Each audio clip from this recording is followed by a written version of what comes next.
Nós começamos aqui na comunidade uma série nova. Nós trabalhamos aqui com séries temáticas. E na semana passada a gente começou uma série com esse título, Metanoia. Metanoia é a palavra grega que é traduzida para o português como arrependimento. Então, na maioria das vezes em que na Bíblia você lê a palavra arrependimento, ou arrepender-se, a palavra grega que está lá na língua original é arrependimento. No entanto, a gente focou nessa palavrinha porque muito do sentido original dessa palavrinha se perdeu com o decorrer do tempo, com a dinâmica da língua. Hoje em dia, quando se fala de arrependimento, normalmente a gente pensa no sentimento, pensa naquela sensação desagradável, ruim, de sentir culpa. O arrependimento está muito associado com a questão da culpa. E como a culpa hoje em dia é uma coisa extremamente negativa, as pessoas também acabam associando a questão do arrependimento como uma coisa negativa. E a gente viu na semana passada, na introdução da nossa série, pode entrar aí, gente, a gente tem vários lugares aqui, ó, ali atrás também, pode, tranquilo aí, ó. Ali em cima tem também, se quiser, fica à vontade. Então a gente viu que metanoia é muito mais do que simplesmente sentir culpa. A gente falou na semana passada que a metanoia é como uma equação, que tem dois elementos aqui que se somam. De um lado, a gente tem uma nova consciência, e do outro, a gente tem uma nova disposição do coração. Quando acontece uma nova consciência e uma nova disposição do coração, então acontece uma metanoia, uma transformação. Veja que metanoia não é apenas o lado negativo, de negar algo que você tenha feito, mas o lado positivo, que é o voltar-se para. Ou seja, existe uma questão mais positiva do que negativa na palavra metanoia. A questão, gente, é que isso é algo extremamente complexo. Porque na medida em que a gente vai caminhando na vida, nós vamos formando as nossas ideias, os nossos conceitos, os nossos valores, e é muito difícil que a gente simplesmente mude isso. É muito difícil que você mude um pensamento que está arraigado no fundo da sua mente, alguma coisa que para você sempre fez sentido, alguma coisa que foi muito natural para você. De repente, esse tipo de transformação profunda na sua crença, nas suas atitudes, no seu coração, é algo muito difícil, para não dizer impossível. Talvez foi pensando nisso que o Einstein colocou essa frase clássica, né, muito conhecida, que é mais fácil desintegrar um átomo do que um preconceito. Quando nós colocamos alguma coisa na cabeça, quando nós colocamos alguma ideia na nossa mente, quando a gente estabelece alguma coisa como verdadeira, dificilmente a gente vai abrir mão disso. É muito interessante que no Novo Testamento existem duas imagens sobre essa questão da mudança de mente, da mudança de mentalidade. É engraçado como Paulo, quando escreve aos Coríntios, usa a imagem de uma fortaleza. Não sei se você lembra dessa passagem bíblica, eu quero apenas mencionar aqui, quando ele escrevendo na segunda carta aos Coríntios, ele diz o seguinte, veja só, as armas com as quais lutamos não são humanas, ao contrário, são poderosas em Deus para destruir fortalezas. E que tipo de fortalezas são essas que ele está colocando aqui? Destruímos argumentos e toda pretensão ou arrogância que se levanta contra o conhecimento de Deus. E levamos cativo todo pensamento para torná-lo obediente a Cristo. O que ele está dizendo aqui? É que nós, quando nós formamos um conceito, um pensamento, uma ideia, aquilo entra e a gente tem uma espécie de, como se diz, né, uma mente fechada. Você fechou aquilo ali virou uma verdadeira fortaleza na sua mente. E o que Paulo está dizendo é que através da pregação do Evangelho, que vai exigir uma metanoia, um arrependimento, uma transformação, essas armas são poderosas porque elas destroem essas fortalezas e elas pegam o que tem dentro delas, que é o pensamento, para trazer esse pensamento obediente a Jesus Cristo. Então veja que a ideia que Paulo usa, que eu quero chamar a sua atenção, é que muitas vezes os nossos conceitos, os nossos pensamentos, a nossa noção do certo e do errado, ela se torna uma verdadeira fortaleza. E apenas um milagre de Deus para transformar isso. Calma, tranquilo. Levou um susto aí, mas tá. É o rio, né? Que a gente falou do rio, então tá correndo aí. Então veja só, gente. A metanoia é como a conquista de uma cidade fortificada. Essa é uma imagem. Eu falei que eram duas. A segunda imagem, que é muito interessante, quando Paulo fala sobre essa questão da mudança, da metanoia, é a imagem de uma espada. Porque não só ele associa a nossa mente fechada como uma fortaleza, como ele também diz em Hebreus capítulo 4, versículo 12, o seguinte: a palavra de Deus é viva e eficaz e mais afiada do que qualquer espada de dois gumes. Ela penetra até o ponto de dividir alma e espírito, juntas e medulas, e julga os pensamentos e intenções do coração. Veja, o que ele está querendo dizer? É que apenas a palavra de Deus tem o poder para penetrar no mais profundo do seu coração e dividir aquilo que é indivisível. Para os antigos, gente, a gente não é composto de corpo, alma e espírito. Eles entendiam que alma e espírito é a mesma coisa. Essa é uma diferença que na teologia lá eles falam entre os dicotomistas e os tricotomistas, né? Aqueles que dividem corpo, alma e espírito, ou aqueles que dividem corpo e alma, entendendo o espírito como alma. Esse texto pressupõe que corpo é a mesma coisa que alma.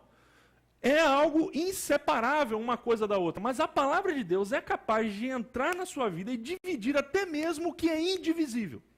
Ou seja, ela é capaz de discernir aquilo que nem você mesmo é capaz de discernir para promover transformação na sua vida. Então veja só, o que nós estamos vendo aqui com a imagem da fortaleza e a imagem da espada? É que a verdadeira metanoia, gente, é um milagre de Deus. Ela não é fruto da vontade humana, da intuição humana.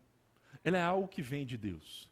E tanto é assim que Paulo escreve ao seu pupilo Timóteo, que tinha a tarefa de pregar o evangelho, de cuidar de uma igreja. E olha só o que ele diz aí sobre como deveria ser a pregação, a postura de Timóteo. Ao servo do Senhor não convém brigar, mas sim ser amável para com todos, apto para ensinar, paciente. Deve corrigir com mansidão os que lhe opõem, na esperança de que Deus lhes conceda o arrependimento, levando-os ao conhecimento da verdade, para que assim voltem à sobriedade e escapem da armadilha do diabo, que os aprisionou para fazerem a sua vontade. O que ele está querendo dizer aqui, gente? É que o líder, aquele que prega o evangelho, ele não precisa brigar, ele não precisa forçar a barra, ele precisa ser amável, ele precisa ensinar com clareza, mas ele precisa ser paciente, precisa ser manso em relação àqueles que lhe opõem. Por quê? Porque no fundo o entendimento de Paulo é que quem muda uma pessoa não é nenhum tipo de discurso humano.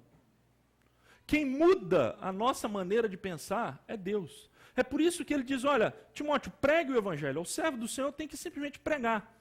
Porque ele vai ter a compreensão, a esperança de que é Deus quem vai lhes conceder o arrependimento. E aqui é a metanoia. A palavra que está lá no original é metanoia. Ou seja, Deus é quem concede. Por quê? Porque a metanoia, gente, é um milagre da graça de Deus. Você pode se expor a ela, a palavra de Deus. Mas o milagre de quebrar a fortaleza, de invadir a fortaleza, o milagre da espada que penetra no fundo do seu coração. É somente Deus que pode fazer. Você está aqui me ouvindo hoje. No entanto, eu não sei o que está chegando aí dentro da sua mente. Muito menos o que está chegando dentro do seu coração. Só Deus é capaz de saber. E Ele é que pode verdadeiramente fazer a transformação necessária na sua vida. Tem uma parábola de Jesus, que é o nosso tema hoje, que fala um pouco sobre essa questão, tanto da dificuldade, da impossibilidade humana de uma metanoia, como das condições em que essa transformação acontece na nossa vida. Essa parábola, gente, está em Lucas capítulo 15. Eu queria conversar um pouquinho, depois dessa introdução, sobre essa história. Talvez seja a história que Jesus contou mais conhecida de todos, você já está careca de ouvir palavras, reflexões sobre isso. É a famosa parábola do filho pródigo. Eu gosto de chamar o capítulo 15 de Lucas de o capítulo dos perdidos e achados da Bíblia. Porque Jesus conta 3 parábolas nessa história. Ele conta da ovelha perdida, a da moeda perdida e do filho perdido, chamado de filho pródigo. E essa terceira parábola é a parábola que eu gostaria de conversar com vocês. Por quê? Porque ela fala muito sobre tanto a impossibilidade humana de uma metanoia, como as condições em que essa metanoia acontece. A gente vai falar um pouquinho sobre isso. A gente vai, não hoje ler, mas a gente vai ouvir essa história. Então vamos ver, a gente tem um vídeo aqui, que é a narração da parábola do filho pródigo. Vamos ouvir com atenção? Lucas capítulo 15, a partir do versículo 11. Um homem tinha 2 filhos. E o mais moço deles disse ao pai: Pai, dá-me a parte dos bens que me pertence. E ele repartiu por eles a fazenda.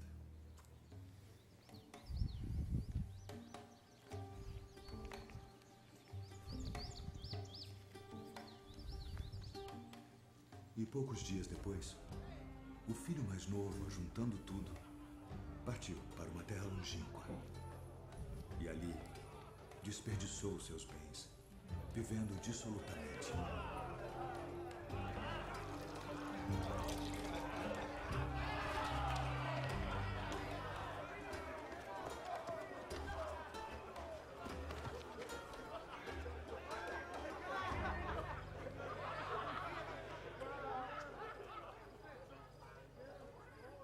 E havendo ele gastado tudo, houve naquela terra uma grande fome.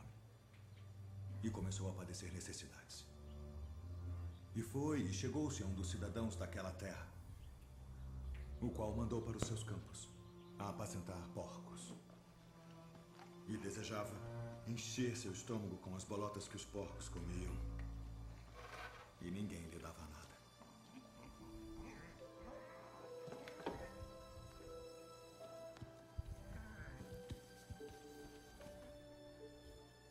E tornando em si, disse: Quantos jornaleiros de meu pai têm abundância de pão e eu aqui pereço de fome. Levantar-me-ei e irei ter com meu pai. E dir-lhe-ei: Pai, pequei contra o céu e perante ti. Já não sou digno de ser chamado teu filho. Faz-me como um de teus jornaleiros. E levantando-se, foi para seu pai. E quando ainda estava longe, viu-o seu pai. E se moveu de íntima compaixão. E correndo, lançou o seu pescoço e o beijou. E o filho lhe disse: Pai, pequei contra o céu e perante ti, e já não sou digno de ser chamado teu filho.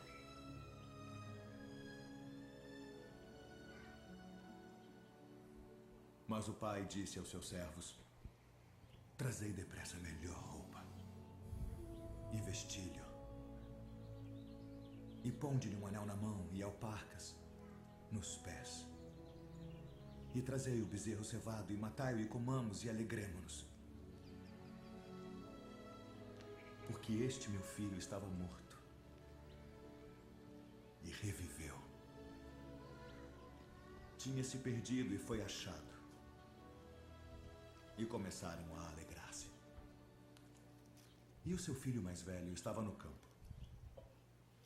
E quando veio e chegou perto da casa, ouviu a música e as danças. E, chamando um dos servos, perguntou-lhe o que era aquilo, e ele lhe disse: veio teu irmão. E teu pai matou o bezerro cevado, porque o recebeu são e salvo. Mas ele se indignou e não queria entrar. E saindo, o pai instava com ele. Mas, respondendo, ele disse ao pai: eis que te sirvo há tantos anos, sem nunca transgredir o teu mandamento, e nunca me deste um cabrito para alegrar-me com os meus amigos. Vindo, porém, este teu filho que desperdiçou os teus bens com as meretrizes, mataste-lhe o bezerro cevado. E ele lhe disse: filho, tu sempre estás comigo, e todas as minhas coisas são tuas. Mas era justo alegrarmos-nos e folgarmos, porque este teu irmão estava morto e reviveu, e tinha se perdido e achou-se.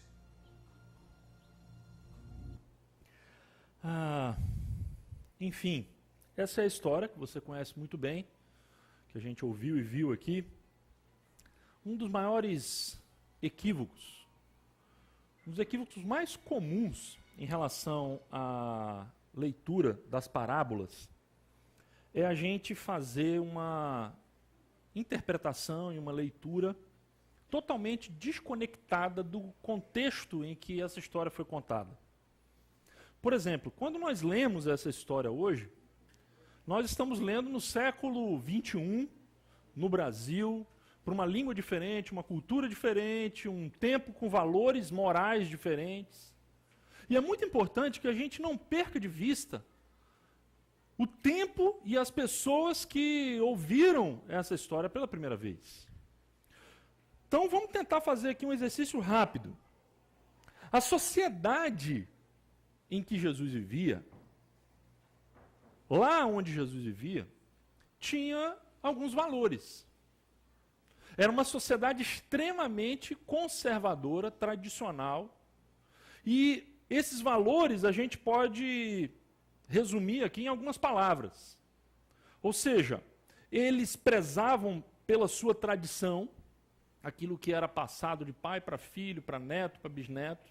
Eles tinham uma forte hierarquia, um sistema em que os idosos eram considerados, ao contrário do que muitas vezes acontece conosco hoje.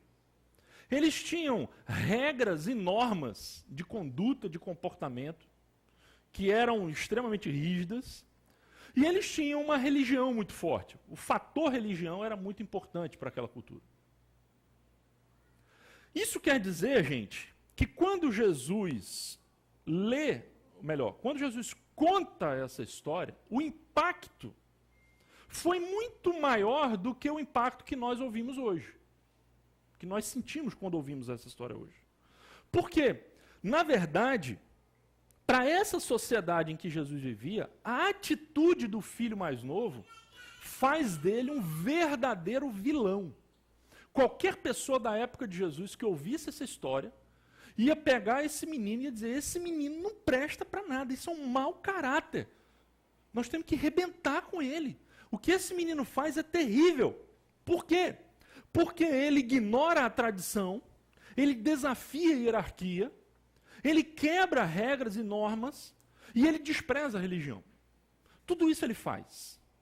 Para você ter uma ideia da força, o Henry Nouwen, que escreveu um livro espetacular sobre a volta do filho pródigo, diz o seguinte: quando Lucas escreve partiu para uma região longínqua, ele se refere muito mais do que ao desejo de um jovem de ver o mundo. Ele se refere a uma quebra drástica da maneira de viver, pensar e agir que recebeu como um legado sagrado através das gerações.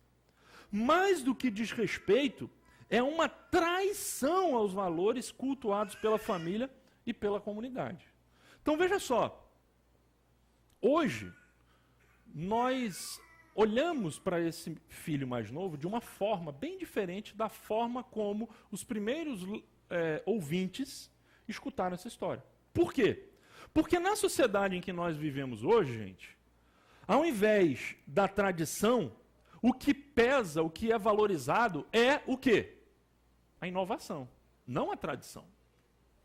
Basta você fazer um rápido exercício de memória que os empregos mais bem remunerados que nós temos hoje, assim como as empresas de maior lucratividade, que estão aí talvez entre os top 10, as 10 maiores empresas do mundo, talvez uma boa parte delas serão empresas de tecnologia. Porque o nosso mundo valoriza muito mais a inovação do que a tradição. O nosso mundo valoriza muito mais a igualdade do que a hierarquia. Existe um sentimento anti-hierarquia, anti-autoridade no mundo que nós vivemos. Além do mais, a gente vive num mundo onde se fala muito mais de direitos do que de deveres.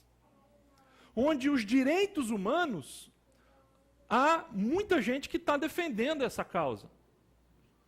Mas você não vê nenhuma passeata por aí para defender os deveres humanos. A gente só vê para defender os direitos humanos, não é verdade? Veja, é um mundo onde se fala muito mais de espiritualidade do que de religião. Porque a espiritualidade passa para a dimensão individual, pessoal. É você, eu tenho a minha espiritualidade. Faço lá as minhas orações, tenho lá a minha devoção particular. Sou uma pessoa espiritual, vamos assim dizer. Esse é o mundo que nós vivemos hoje. E aí, por causa disso, o impacto da gravidade daquilo que esse filho mais novo fez, ele se perde um pouco para nós. A ponto da gente poder dizer o seguinte: para um ouvinte moderno, talvez a gente possa dizer que o filho mais novo é apenas alguém em busca do seu caminho. O lar é um lugar opressor. Então ele estava querendo apenas descobrir a vida, achar sua própria identidade, o seu próprio caminho.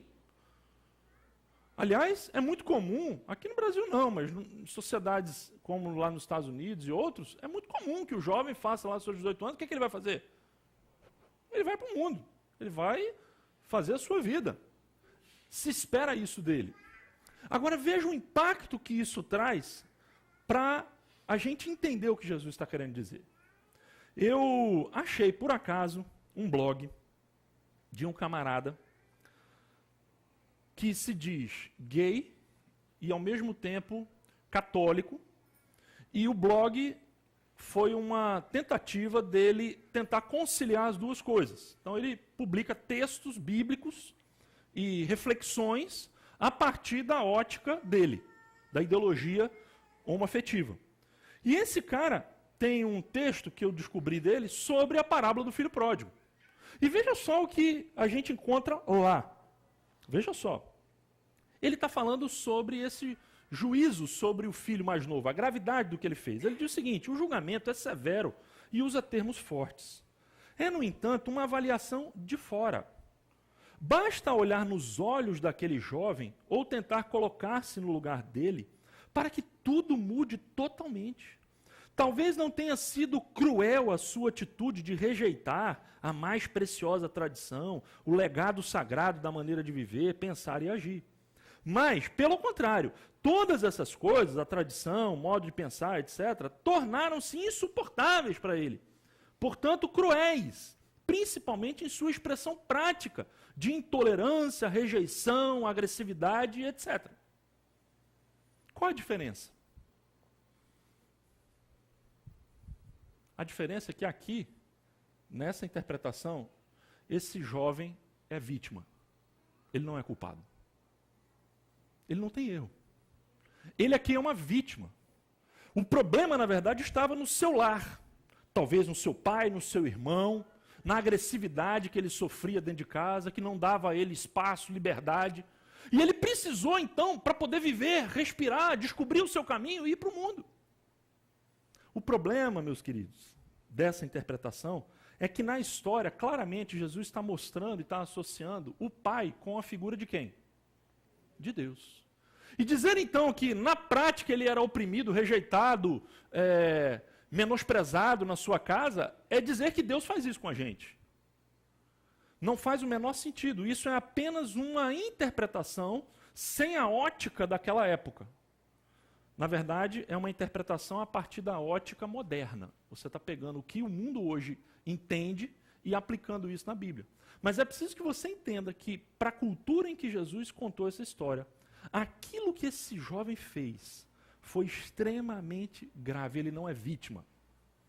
Pelo contrário, ele fez, e o que ele fez mostra, de uma maneira muito evidente no texto, um profundo egoísmo e um profundo desrespeito em relação ao seu pai, à sua família e às suas tradições. A gente pode dizer que esse filho mais novo representa uma vida de autonomia. Você sabe o que é autonomia? Quando um avião é fabricado, você vai ver as especificações do avião e tem lá a autonomia do avião. O que é a autonomia de um avião? André, né? Você e Joaquim não é possível, né? Mas enfim. O que é, André? Fala aí. Exatamente. É a capacidade que ele tem de ir longe sozinho. Certo? Sem reabastecer. Então veja, a autonomia, gente, é uma vida por si própria. É você cuidar da sua própria vida, você gerir a sua própria vida. A autonomia é quando você vive de tal maneira que você dependa o menos possível dos outros. Existe um conceito em que a autonomia é interessante e é verdadeira. No entanto, gente, quando a gente pensa na questão da espiritualidade, da relação com Deus, a autonomia é um desastre. O que nós temos aqui, talvez, seja alguém que defende o seguinte estilo de vida que você já deve ter visto em algum lugar. Meu corpo, minhas regras. Esse é o padrão do filho mais novo. Pai, meu corpo, minhas regras. Eu não quero mais o que o Senhor me diga o que eu tenho que fazer. Eu não quero mais estar sob a sua autoridade. Eu quero descobrir a vida. Eu quero ir em busca do meu caminho. Eu quero ir em busca da minha felicidade. E não importa se eu vou ter que romper com a tradição, eu quero fazer o meu caminho. Eu quero construir a minha própria história. Eu não quero seguir um caminho trilhado para mim. Pois bem, essa é uma filosofia de vida, gente, centrada no eu. E aí, quando a gente volta para a questão do arrependimento, da metanoia, a gente pensa que no mundo como a gente vive hoje, um estilo de vida centrado no eu, que valoriza mais o que eu quero do que aquilo que Deus quer para a minha vida, acaba gerando um coração absolutamente blindado para a questão do arrependimento. Em que o arrependimento, inclusive, se transforma. Você já reparou como o arrependimento é visto hoje? Existe um poema que é muito conhecido. Eu não achei a autoria, quem escreveu isso, mas ele é muito conhecido, que diz o seguinte: se for para me arrepender, que seja das coisas que eu não fiz. E aí o poema continua dizendo o seguinte, ó. Veja só. Se for para me arrepender, que seja das coisas que eu não fiz, dos sentimentos que eu escondi, das risadas que eu não dei, das festas que eu não fui, dos amigos que eu não fiz, das mentiras que eu não contei, das loucuras que eu não cometi, dos beijos e abraços que eu não dei, do tempo que eu perdi, dos porres que eu não tomei, dos amores que eu não vivi, dos conselhos que eu não ouvi, das verdades que eu não falei, das viagens que eu não fiz, dos chocolates que eu não comi, das músicas que eu não dancei, das ilusões que eu vivi, das noites em que eu chorei, dos livros em que eu não li, das mentiras que acreditei, das chances que eu perdi, das chances que eu não dei, das declarações que eu não fiz, dos lugares que eu não fui, das vezes que me enganei, das perguntas que eu não fiz, das respostas que eu não dei, das cartas que eu não li, das mágoas que senti, dos sonhos que não realizei, das oportunidades que desperdicei, das alegrias que eu não vivi e principalmente das coisas que eu não tentei. Se for para me arrepender, que eu me arrependa daquilo que eu não fiz. E você vai ler isso aí e de repente a galera vai acabar emocionada e batendo palma. Nossa, coisa legal, né? Poxa, super inteligente, legal. Né? Por quê? Gente, pensa um pouquinho no que esse poema está dizendo. Esse poema nega o arrependimento, como a Bíblia diz. Ele simplesmente está dizendo, que eu me arrependo de não ter feito mais. Eu não me arrependo, na verdade, se eu tiver que ter algum tipo de arrependimento, vai ser o arrependimento de muitas vezes eu ter, por precaução, tomado uma decisão de recuar. Eu devia mesmo ter botado a mão na cara e dito, eu devia ter feito algumas coisas que eu não fiz. Veja, esse poema, gente, ele retrata uma filosofia de vida centrada em você, na autonomia. Você, se tiver que se arrepender de alguma coisa, não ter feito alguma coisa que você queria fazer e você não pôde fazer. Mas veja, quando a Bíblia fala de metanoia aqui e da história desse filho, é muito diferente. Porque olha só como é que acontece a metanoia do filho mais novo. O texto vai dizer, a partir do versículo 17, de maneira muito clara. Caindo em si, ele disse, quantos empregados do meu pai têm comida de sobra, e eu aqui morrendo de fome? Eu me porei a caminho e voltarei para o meu pai e lhe direi, pai, pequei contra o céu e contra ti. Não sou mais digno de ser chamado teu filho. Trata-me como um dos teus empregados. A seguir, levantou-se e foi para o seu pai. Lembrem que eu disse que metanoia é uma nova consciência com uma nova disposição do coração. E veja, o texto começa falando que ele caiu em... O que significa a expressão caindo em si? Há um tempo atrás, a gente usava a expressão caiu a ficha. Hoje, se a gente falar isso para os adolescentes aqui, ninguém vai saber. Você sabe, Fabrício, o que é cair a ficha? Você nunca usou uma ficha de telefone, eu te garanto. Certo? Talvez um cartão você tenha, mas ficha jamais. Porque antigamente a gente usava para no orelhão uma ficha. E quando a ficha caía ali, uma moedinha, você podia fazer a ligação. Aí vem a expressão, caiu a ficha. Ou seja, passou a ver a coisa de uma outra forma. Oi? Como é que é?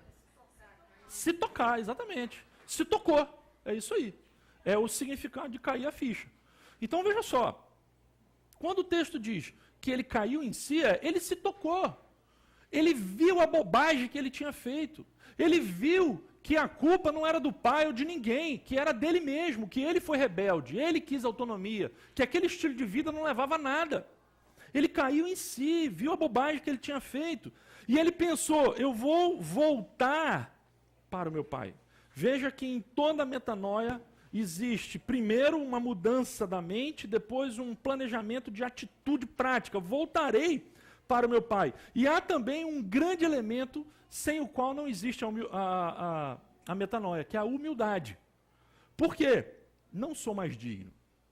Ele sabia o que ele tinha feito. E ele sabia que, de fato, ele não era mais digno. Gente, presta atenção. Se você está com esse rapaz aí, e você está impregnado com autoajuda, você vai dizer para ele o seguinte, que isso, rapaz, você ainda é filho, você é digno. Levanta essa cabeça, rapaz. Vai se humilhar desse jeito? Tudo que nós temos aqui, gente, é verdadeiro. Quando ele diz, não sou mais digno, ele de fato não era mais digno. Não havia mais dignidade nele diante do Pai. Isso é verdade. E a metanoia só acontece quando ele tem essa consciência nova e essa nova disposição de coração em relação ao pai dele. Isso, gente, é uma metanoia profunda que acontece no filho mais novo. E o que é interessante aqui é que a história continua. Ele vai para casa, ele vai encontrar o pai. Só que aí surge a figura, uma terceira figura. Porque até o momento a gente tinha o pai e esse filho. E de repente surge uma terceira figura. Qual é a terceira figura? O filho mais velho. É o irmão dele. Não surge essa figura? E muita gente usa a expressão, a parábola do filho pródigo. Quando, na verdade, isso é um grande equívoco. Porque a parábola não é só sobre uma pessoa. A parábola mostra dois filhos. E como nós vamos ver logo em seguida, Jesus está... A ênfase do discurso de Jesus é muito maior na figura do mais velho do que do mais novo. Por que eu vou dizer isso? Veja só, quando esse jovem volta para casa, o filho mais velho não está em casa. E no final do dia, quando o filho mais velho chega em casa, longe ele começa a ouvir o quê? Uma festa.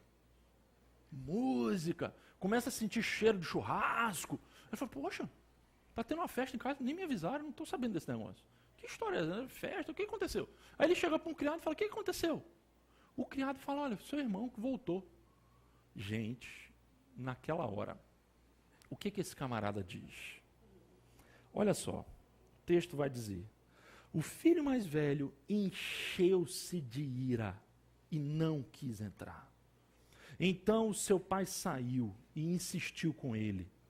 Mas ele respondeu ao seu pai, olha, todos esses anos tenho trabalhado como um escravo ao teu serviço e nunca desobedeci às tuas ordens. Mas tu nunca me deste nenhum cabrito para eu festejar com os meus amigos. Mas quando volta para casa esse teu filho, que esbanjou os teus bens com as prostitutas, matas o novilho gordo para ele? O que você percebe nesse irmão? Primeiro, antes da gente detonar ele, vamos pensar o seguinte. O pai tem dois filhos. Um filho chegou para ele no início e falou, pai, eu quero a minha parte da herança. O pai repartiu com o coração pesado e deu a ele a parte da herança. Isso quer dizer que a partir daquele momento em que o filho sai, tudo que o pai tinha era de quem? De quem era o novilho gordo? Do irmão mais velho. De quem era aquele anel? Possivelmente um dos anéis do irmão. De quem eram as sandálias? Possivelmente uma das sandálias do irmão. De quem era a capa? Provavelmente uma das capas do irmão. Tudo era do irmão. E aí você fala, bom, eu que tenho filhos, né, três meninas em casa, eu sei quando uma pega a bolsa da outra, sem pedir. Eu sei quando uma pega uma camiseta, alguma coisa, o negócio às vezes encrespa. Não sei se na sua casa é assim, quando um pega a coisa do outro. Mas veja, antes da gente detonar o camarada, veja que, no fundo, ele tem, reclamando dele, uma questão de justiça pessoal. Mas muito mais do que isso, o que é que nós vemos nesse discurso do irmão mais velho? Veja só, quando ele diz, olha, todos esses anos tenho trabalhado como um escravo ao teu serviço, e ele diz, tu nunca me deste nenhum cabrito. Gente, vamos ser sinceros. Você acha que durante a vida inteira esse camarada não pôde fazer nem um churrasquinho com um cabrito na casa dele? Vocês acham que ele nunca tinha feito um churrasco? Nunca tinha pegado um novilho para fazer um churrasco? No fundo, gente, o que nós estamos vendo aqui, muito claramente, é um profundo ressentimento com o pai.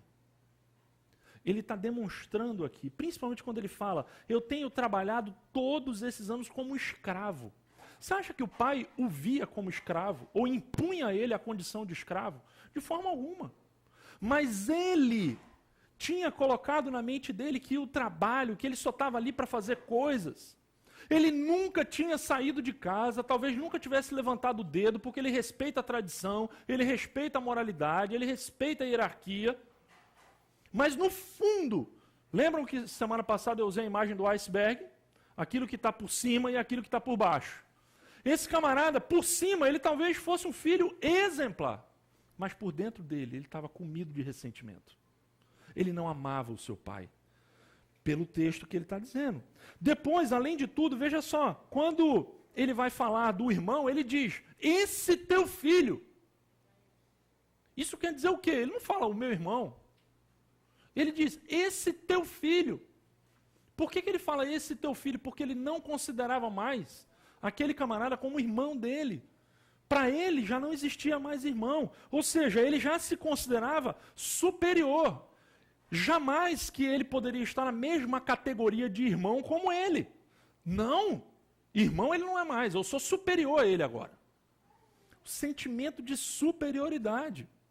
E mais, veja só, quando o texto diz, matas o novilho gordo para ele, você está vendo também que além de ressentimento e se sentir superior, ele está tomado de quê?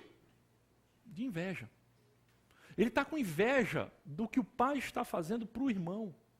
E, gente, a inveja dele o cega de tal maneira que ele é incapaz de ver que aquele dia talvez fosse o dia mais importante da vida do seu pai. Que o pai dele talvez tivesse buscado de todas as formas encontrar o seu filho. Que dia após dia aquele pai chorava, esperando que aquele menino voltasse. E um dia, quando aquele menino volta, a alegria do pai é profunda. Mas o que importa não é a alegria do pai, o que importa é ele, com seus direitos e os seus deveres. Ou seja, a inveja dele é tão grande, a prova de que ele não amava o pai está aqui. Porque se ele amasse o pai, ele ia se alegrar com a alegria do pai. Quando você gosta muito de uma pessoa e acontece uma coisa muito boa com essa pessoa, você não se alegra? Agora, quando você tem inveja, quando acontece uma coisa muito boa de uma pessoa, o que você faz? Você fica com raiva. Não é assim que acontece? Colega de trabalho, foi promovido, gerente. Depende da relação que você tem com ele. Se for uma relação muito legal, assim, parceirão, você se alegra. Se não for, você já vai dizer, por que não eu? E aí você vai começar a ficar cheio de inveja. Veja só, essa história, então, mostra um outro lado. E aqui eu quero que você preste muita atenção, porque é a coisa mais importante de hoje. De um lado, a gente tem um caminho que é o caminho da autonomia. Meu corpo, minhas regras, eu não quero saber de tradição, eu vou seguir a vida, fazer o meu caminho. Do outro, a gente tem o filho mais velho, que representa a figura do legalista, do moralista, do meritocrata.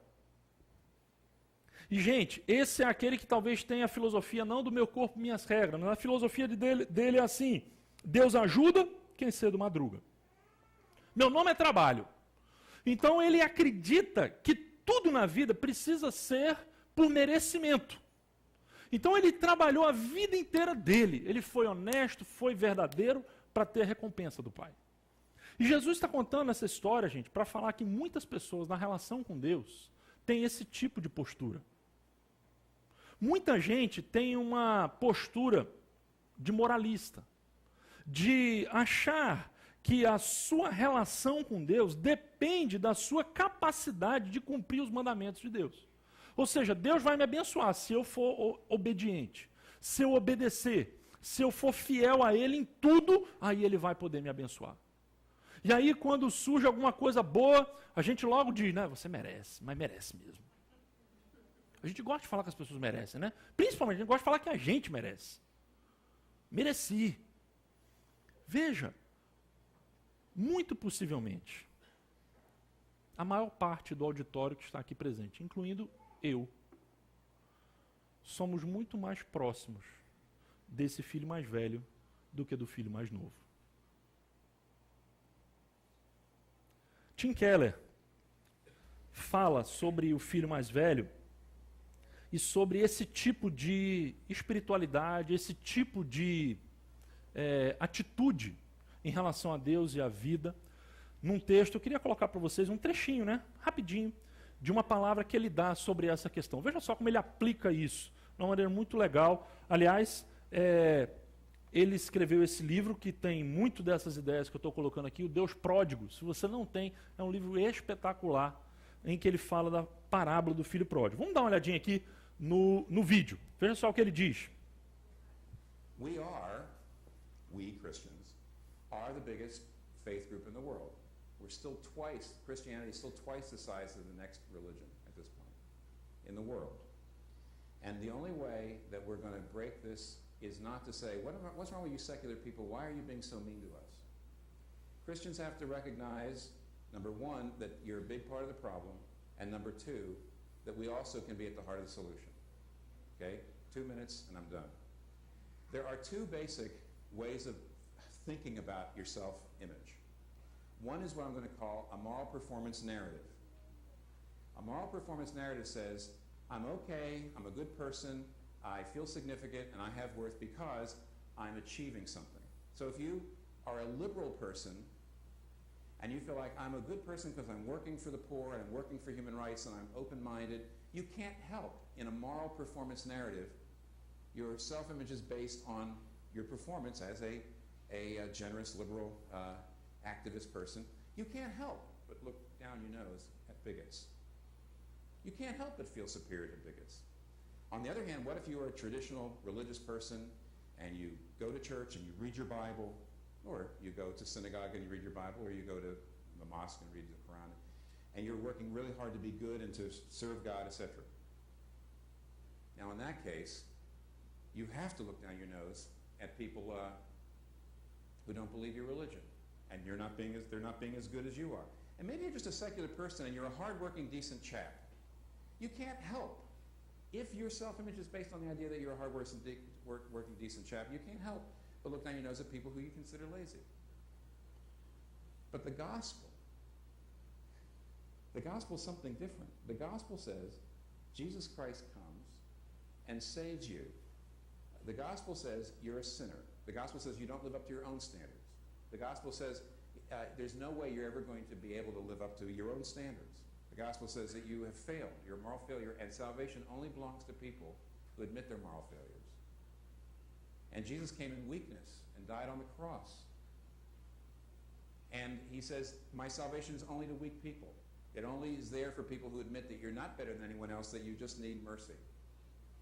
If you have a grace narrative, if you say the reason I can look myself in the mirror, the reason I know I have significance is because Jesus died for me, though I'm a sinner saved by grace, you can't feel superior to anybody. I've got a Hindu neighbor in my apartment building, and I think he's wrong about the Trinity. I think he's wrong about a lot of things. But he probably is a better father than me. He could be a much better man. Why? Aren't you a Christian? He's a Hindu. Don't you think you have the truth? Yeah, but here's the truth. The truth is I'm a sinner and I'm saved by grace. So why in the world? I'm not saved because I'm a better man. I'm saved because I'm a worse man. And really. And so what happens is the grace narrative takes away the kind of superiority and removes that slippery slope that I mentioned in the very beginning, that leads from superiority to separation to caricature and to passive and then active oppression. It just takes it away. Now, Christians have got to admit that to a great degree we operate out of the moral performance narrative, and we don't have to because we got the gospel. And yet to a great degree we do. To a great degree we do. But let me tell you what happens when the grace narrative is really ascendant. You go back to the earliest days of the church. Here's the Roman Empire, the Greco-Roman Empire, and they believed in pluralism. They didn't believe there was any one God. Everybody had their own God, right? Open-minded. Along come the Christians and they say Jesus is the true God. Very, very rigid. And yet the lives of the pagans and the Christians were different. The pagans looked down their nose at the poor. Christians loved the poor. The pagans were very stratified. They never mixed different classes and social strata. Christians got everybody together, races together, classes together. Pagans were extremely oppressive to women. Christians were much more open to the leadership of women. By the way, you can all see this in Rodney Stark's book, Rise of Christianity. Why would what looks like an open-minded philosophy lead to so much oppressiveness, and what over here, the Christian, what looks like a rigid philosophy, lead to so much peacemaking and so much generosity. And I'll tell you why. I remember not long after 9/11, I was reading an editorial to my wife out of the Sunday morning paper that said, you know what the problem with the world is? Fundamentalism. If you're a fundamentalist, it's going to lead to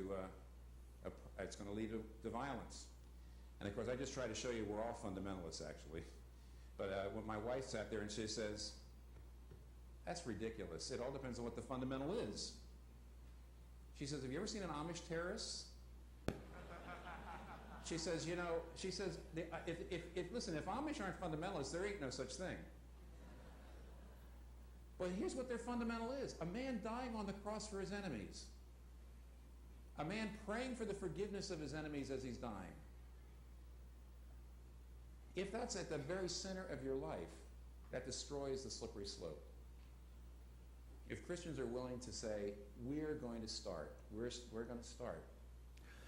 Enfim, queria só mostrar esse trechinho, porque ele faz uma leitura muito legal aqui, que esse legalismo, esse moralismo, ele acontece tanto de uma forma secular, como de uma forma religiosa. Você pode até mesmo não ser uma pessoa muito religiosa, mas se você tem um estilo de vida que considera absolutamente essencial cumprir todas as regras, você é aquele famoso Caxias.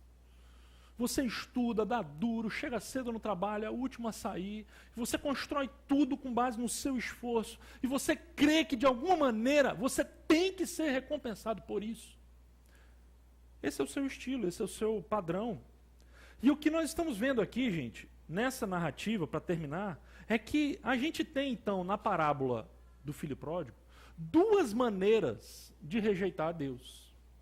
E normalmente a gente pensa que só tem uma maneira. Só que existem duas formas de rejeitar a Deus. Uma forma é a forma do filho mais novo que partiu, e a outra do filho mais velho que ficou. A do filho mais novo, é uma rejeição explícita. Ora, gente, ninguém que visse esse filho mais novo, no seu ataque de rebeldia, duvidaria ou questionaria que ele rejeitou o pai. Para todos os ouvintes de Jesus, naquela hora que ele conta essa história, ele era de fato um vilão, ele rejeitou a Deus, rejeitou o pai. Só que a outra maneira de rejeitar a Deus, ela não é explícita. Ela acontece na parte de baixo do iceberg, que fica submerso. Ela é uma rejeição velada. Ele é religioso. Ele nunca saiu de casa. Ele nunca quebrou todos os mandamentos, experimentou esse mundão aí fora. Ele sempre esteve ali. Mas, no fundo, ele sempre esteve tão perto, mas ao mesmo tempo tão longe. Ele foi religioso, mas isso não quer dizer que ele amou a Deus. Então veja só, existe uma rejeição explícita, uma rejeição velada. Existe o caminho da autonomia como forma de rejeição a Deus, de Deus. E existe o caminho do legalismo, do moralismo. Você partir do pressuposto de que se eu obedeço, Deus tem que me abençoar. E se alguma coisa vai ruim na sua vida, se você tem algum revés, perde um emprego, um ente querido fica doente, você já começa a questionar a bondade de Deus. Que Deus é esse que me deixa passar por isso? Afinal, de que valeu eu me esforçar tanto? De que valeu eu ler a Bíblia, orar, ir à igreja, dar meu dízimo, enfim, contribuir, ajudar o próximo, visitar o necessitado, e agora Deus me deixa nessa onça? Veja, o que nós temos no segundo é isso. É o caminho da transgressão. Sabe o que é transgredir? Transgredir, gente, é o seguinte. Passa uma linha aqui. O camarada diz o seguinte, seu limite é essa linha, não passe dela. Mas eu sou um transgressor. O que eu faço? Eu transgredi. Trans é passar do meu limite. Da minha... ele, então, peca por transgressão. E o outro é o que, gente? A obediência. Peraí, obediência? Sim. O que eu quero dizer aqui, gente, é muito sério. Que é o seguinte, Não tem como você amar a Deus sem obedecê-lo. Mas tem como você obedecê-lo sem amá-lo. Sabia disso? Vou repetir para ver se isso fica na nossa cabeça. Não tem como você amar a Deus sem obedecê-lo. Mas é muito comum e possível que você e eu queiramos obedecer a Deus sem amá-lo.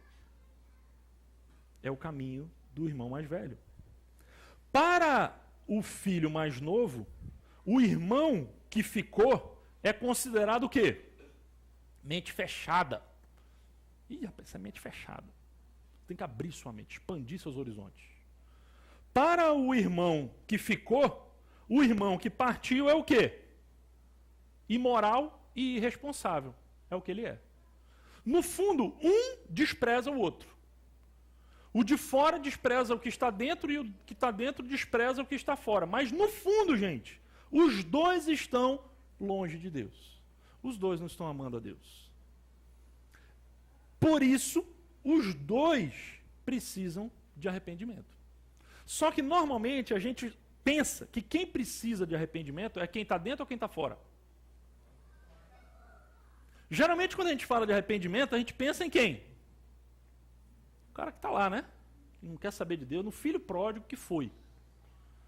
Agora, será que a gente prega sobre a necessidade de arrependimento para nós que estamos aqui? Religiosos, obedientes, fiéis nos nossos ritos. Você sabe por que Jesus contou essa história? Eu deixei para colocar isso no final, justamente para te dar o impacto que foi para os primeiros ouvintes. Você sabe para quem que Jesus contou essa história? Eu vou dizer para você. No início de Lucas 15, ele vai dizer assim, olha, todos os publicanos e pecadores estavam se reunindo para ouvi-lo, mas os fariseus e os mestres da lei o criticavam, dizendo, este homem recebe pecadores, come com eles. Então Jesus lhe contou essa parábola. E aí vem a ovelha perdida, a moeda perdida e o filho perdido. Ou seja, dois públicos aqui, publicanos e pecadores, e fariseus e mestres da lei. Publicanos e pecadores, gente, eram a escória da sociedade. Eram aqueles que eram considerados os piores pecadores da sua época. Os fariseus e os mestres da lei estavam no topo. Eles eram os religiosos, os santos, os fiéis. E veja, que coisa estranha, porque enquanto os pecadores estavam se reunindo para ouvir Jesus com atenção, o texto diz que os religiosos estavam fazendo o quê? Criticando Jesus. Não deveria ser o contrário? O que você acha?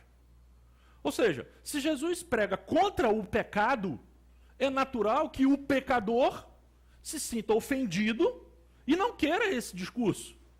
Mas com Jesus acontece o contrário do que acontece hoje com a igreja. Na igreja hoje a gente tem os religiosos que ouvem e os publicanos e pecadores que criticam. Com Jesus era o contrário. A gente tinha os pecadores que ouviam e os religiosos que criticavam. Alguma coisa aconteceu no meio desse caminho que a gente inverteu, trocou alguma coisa. Só que veja só, Jesus conta essa história para mostrar o quê? Que os publicanos e pecadores são como o filho mais novo. E que os fariseus e mestres da lei que estavam rejeitando e criticando ele, eram como o filho mais velho. E ele está dizendo o seguinte, olha, eu vim ao mundo para buscar o perdido. O pai tem uma alegria imensa com o perdido. E o filho mais novo, embora o que ele fez tenha sido extremamente grave, e não há desculpa nesse sentido para ele. Não há como tirar simplesmente a culpa do que ele fez. Foi grave. Esse estilo de vida autônomo, que a gente hoje procura chamar de virtude do autoconhecimento, isso não existe, do ponto de vista bíblico. Foi grave o que ele fez, foi pecaminoso, foi horrível. No entanto, o caminho dele deu em nada, deu em fracasso. E pelo seu fracasso, ele caiu em si. E ele se arrependeu de verdade. E voltou para o pai. E no final da história, o filho mais novo está onde, gente? Veja, a história começa com o filho mais novo saindo de casa e o mais velho ficando em casa. E a história termina como? o mais novo dentro de casa e o mais velho aonde? Fora de casa. Ele não quis entrar. O que aconteceu nesse caminho? O que nós precisamos entender aqui, gente, a moral da história de hoje, é que o maior obstáculo para uma verdadeira metanoia não é o nosso pecado, mas o nosso senso de justiça. Sabe qual é o maior problema da sua vida e da minha? Não é o pecado. É a nossa moralidade. É justamente onde você acerta que está o seu problema. É justamente quando você é bom que está o seu problema. Por quê? Porque quando você acerta, quando você é bom, quando você faz alguma coisa que você sente, poxa, eu fiz isso aqui porque está na palavra de Deus, você automaticamente, porque é uma pessoa pecadora como eu, já deixa nascer dentro de você o quê? Um sentimento, ó, fiz um gol, acertei. Eu não estou falando da alegria de fazer o bem. Eu estou falando aqui de um orgulho velado que nasce lá de dentro. Porque, gente, o maior obstáculo para uma metanoia, para uma mudança, um arrependimento, é quando a gente olha para a nossa vida e a gente se acha o quê? Bom. Enquanto a gente não se achar como o filho mais novo, perdido, a gente não se arrepende. Geralmente a gente vai no médico para fazer prevenção. Quando que você vai no médico? Pode ser que aqui, vou até perguntar para saber, alguém aqui vai no médico assim, fazer periódico mesmo assim? As mulheres até que vão, né? De repente, né? Por causa das mulheres vai mais do que homem, mas assim, é difícil a gente ter, na nossa cultura, né? Aquele negócio, não, eu tenho que ir no médico só para ver se está tudo bem. Na mesma hora os caras vão até te chamar de, como é o nome do cara que tem medo de doença? Hipocondríaco, né? Ah, não, eu tenho que ir no médico. O cara não aguenta ficar uma semana sem ir no médico. Mas enfim, o que eu estou querendo dizer aqui, gente? O problema é que normalmente a gente olha para a nossa vida e a gente acha, eu sou uma pessoa boa. Se arrepender de quê? A não ser quando você peca de maneira explícita. Quando você faz aquela burrada mesmo, assim, que você olha, caramba, isso foi terrível, como é que eu pude fazer isso? Aí você se arrepende. Mas no dia a dia, no normal, o que você vai dizer? Poxa, eu sou uma pessoa boa. Né? Estou aqui, né? Estou lá na igreja, pessoa honesta, certinho, né? E aí quando você vai falar com o pastor, você fala assim, não, pastor, eu nunca frequentei a igreja, mas sempre fui uma pessoa boa, religiosa, né? Sempre tive Deus no meu coração. A gente diz isso, eu estou cansado de ouvir isso. Às vezes, enquanto a pessoa nunca pisou numa igreja, mas tipo assim, não, eu sempre tive muito carinho por Deus, sabe? Eu faço minhas orações todo dia. Tem lá uma caixinha de promessa, todo dia eu tiro um versículo, leio ali, meu horóscopo evangélico, que é o versículo do dia. A gente tem essa ideia, enquanto a gente tiver essa ideia de que nós somos bons, a gente não vai estar aberto para a metanoia. Posso dizer uma coisa com todo carinho para você e para mim aqui hoje, para terminar? Infelizmente eu tenho que te dizer uma coisa. Não tem ninguém aqui nessa sala que é gente boa. Não tem ninguém. Nessa sala não tem gente boa. Lá fora também não. Porque diante de Deus, a gente está numa situação em que a gente caiu de um lado ou do outro. Por isso é que nós necessitamos da graça de Deus na nossa vida. O caminho do evangelho, gente, não é nem o moralismo, nem o imoral. E não é um meio termo, é algo totalmente diferente. O caminho é a metanoia. É uma mudança de consciência e uma nova disposição do coração. Eu quero deixar para você essa imagem. Essa imagem clássica. Pintura do Rembrandt. Está no museu.